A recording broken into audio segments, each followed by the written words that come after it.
On the 26th of August 2019, early Monday morning, patrolling officers were out patrolling a place in Nene West, Cape Town, South Africa. While patrolling, an officer saw something out of the corner of his eye, something odd that was out of place, and decided to get closer to check what that was. As he neared closer, he saw something that terrified him to the core. It was a body burnt beyond recognition, buried in a shallow grave. He then called the police. This is the story of Uyinene Mrwetyana.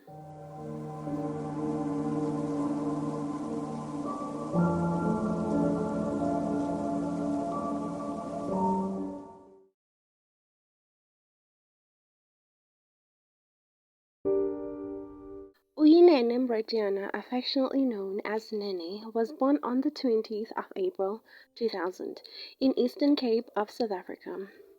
She was raised by her loving parents, Norma and Philip Mrwetyana, alongside her brother, Esola, in the suburb of Beacon Bay that was situated in East London. She was described by her loved ones as very warm and had the biggest heart. She was a social butterfly who cherished and loved her family and friends, just a ray of sunshine.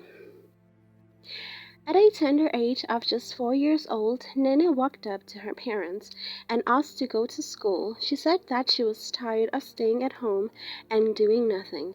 That's when her parents decided to register her in one of the prestigious schools in East London, Hudson Park Primary School, where she soon became part of the school's council. She excelled at school and was even awarded the Hudsonian of the Year award. Nene went on to attend high school at a highly regarded school, Kingswood College. She continued to excel, making her parents very proud, and matriculated with excellent results in 2018. After matric, Nene decided to venture into the film industry as a career because she had stories to share with the world, particularly stories about patriarchy, which she family stood against. So in 2019, she enrolled in the Cape Town University, which was all the way across the country, away from her family and friends, but she was determined, so that did nothing to dampen her spirit. Early in 2019, motivated and excited, Nene made her move to Cape Town, ready for whatever the year was to bring forth. She was now a film and media first-year student. Nene was very smart, which made adjusting to a new environment, new school, new friends, and new lifestyle very easy. She was naturally bubbly and vibrant, beautiful young woman, so she had no trouble making new friends. While studying, Nene made sure to enjoy her time in Cape Town as she went out sightseeing and really took in the beautiful scenic city of Cape Town. Her first semester at school quickly went by without a hitch, with Nene passing her first semester modules very well, and in June 2019 she returned home in East London for holidays. She enjoyed her stay with her family, but sadly this would be the last time they would see Nene alive. July quickly approached and Nene had to return to Cape Town since the holidays were over. On the 8th of August 2019, Nene went to a post office in Claremont to inquire about the arrival of clothes she ordered online. She was assisted by a post office employee named Leanda Bota, who told her that her parcel has not yet arrived, however will contact her as soon as it checks in. Nene thanked him and left the post office. On the 24th of August, Saturday, Nene's phone lit up with the sound of an incoming message. The message was from the post office and read the parcel had arrived and was ready for collection. Nene was excited to finally receive her parcel and added the collection to her list of errands for the day. She received a phone call from her mom, and they spoke for a while, making plans about her coming birthday. Unbeknownst to them both, it would be the last conversation. Late morning, Nene left for the local post office, and upon walking in, she was greeted by the same employee who attended to her previously, Luyanda Bota. Luyanda told Nene that there was load shedding, so he couldn't help her at the time. Nene understood this because load shedding was pretty common in the area, and so Luyanda told her to return a bit later at 2 p.m. for the collection. Now, this is where the story takes a wrong turn. The post office closes at 1 p.m. on Saturday. Nene did not know this, however. Leanda purposefully told Nene to return at 2 p.m., which really makes you wonder what he was planning. Another thing Nene didn't know was that her parcel arrived 8 days earlier. So again, why did the guy wait days to tell her? Nene left the post office with plans of returning later. When closing time was nearing, the post office employees got ready to close up and go home. Luyanda, however, made plans with his colleague, telling her to go home and he'll lock up the post office. She agreed and went on home, leaving Luyanda alone in the post office. That's when he sent an SMS to Nene telling her that she could come collect her parcel. Nene arrived at the post office minutes later. She used the Taxify transport services, so the taxi dropped her off at the post office. As he drove away, the driver watched her enter the post office, unaware that he would be the last person to ever see her smile.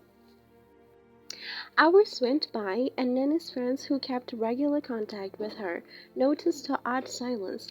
Her roommates also noticed that it was getting late and she was nowhere to be found.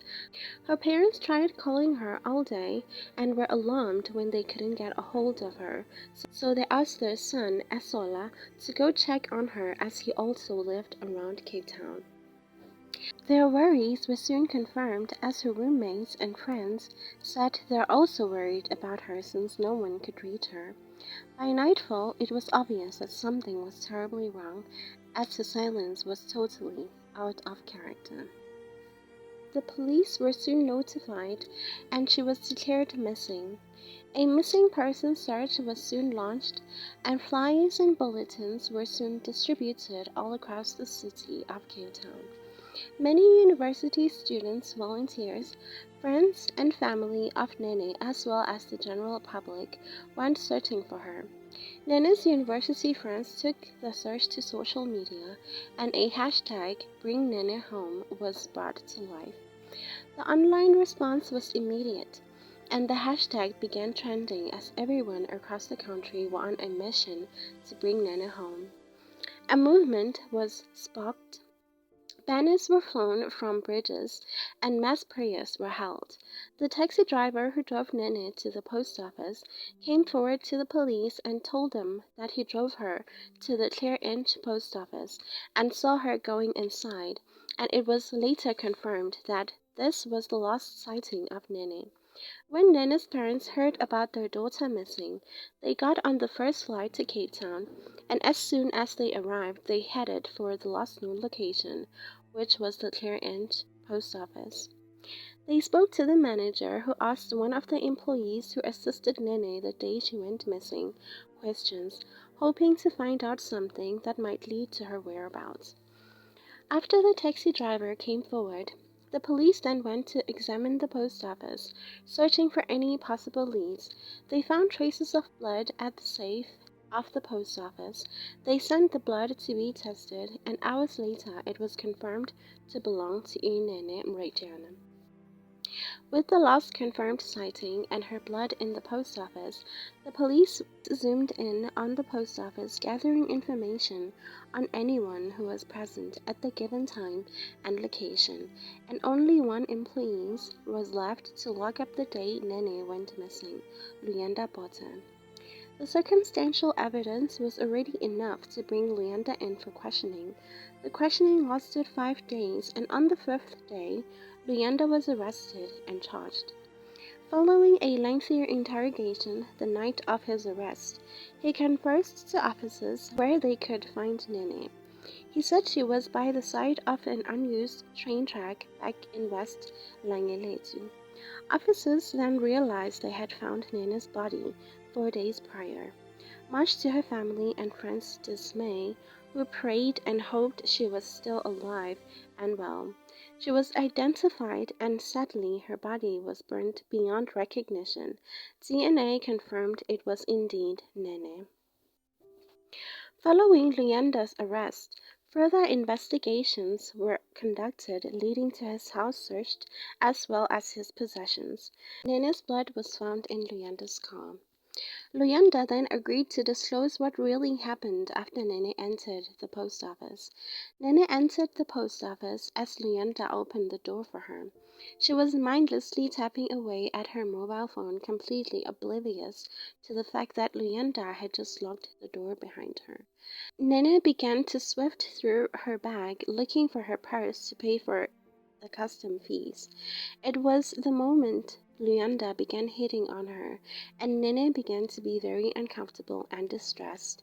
A struggle broke out between the two, leading to Nene being sexually assaulted. She tried fighting him off and managed to break free and ran for the door, but after finding it locked, she saw Luyanda advancing towards her. He knocked her to the ground, grabbed her by her leg, and dragged her to the post office safe, where he locked her inside.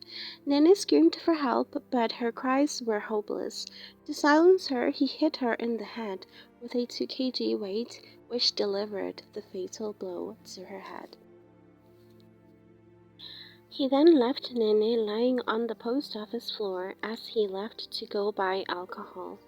He then continued to consume it until his memory would serve him poorly.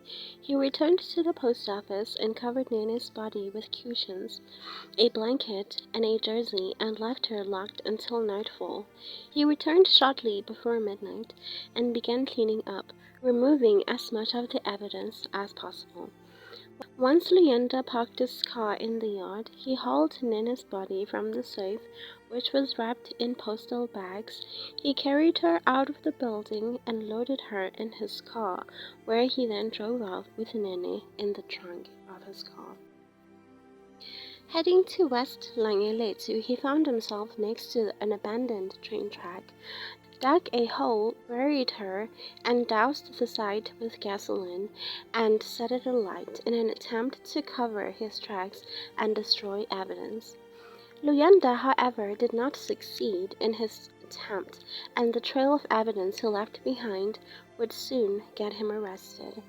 Not much is known about Luyanda apart from he had a criminal record and was convicted of hijacking in 1998, which he was sentenced 8 years, to which he only served 5 years, with 3 years suspended. It is incomprehensible how a person with a criminal history would be employed to work in a post office, a place with a large amount of money and customers. Luyanda's history was concerning. Nene, however, had no reason to be concerned about Luyanda's request to come back later, as she didn't know about him and his criminal history. He had never met the guy before. She rightfully trusted a civil servant. Luyanda's house was burnt down as people were seething with what the 42-year-old did to Nene. Seething hatred swept all over the country, and hundreds and thousands gathered outside the courthouse to await his final verdict. Luyanda confessed to 2 counts of sexual assault, 1 count of murder, and a further count of defeating the administration of justice for attempting to hide evidence. As a result, he was sentenced to 3 life terms and 5 years for hiding evidence. These sentences would be set to run consecutively, and he was eligible for parole after 25 years. There were brief tears in court as the sentence was handed down. Nene's uncle said the judgment won't replace Nene, but it was appreciated. In September, the Duchess of Sussex, Meghan Markle, tied a ribbon at her memorial on her visit to Cape Town. She personally passed on her condolences to Nene's mother. Nene's family then decided to start a foundation in celebration of Nene's life that would help gender-based violence survivors and help create a society free of gender-based violence. They also announced a scholarship in Uyinene's name at the University of Cape Town, where she was a student. Nene was soon laid to rest on the 7th of September in East London. Her funeral was broadcasted on live television as the whole of South Africa bid her farewell.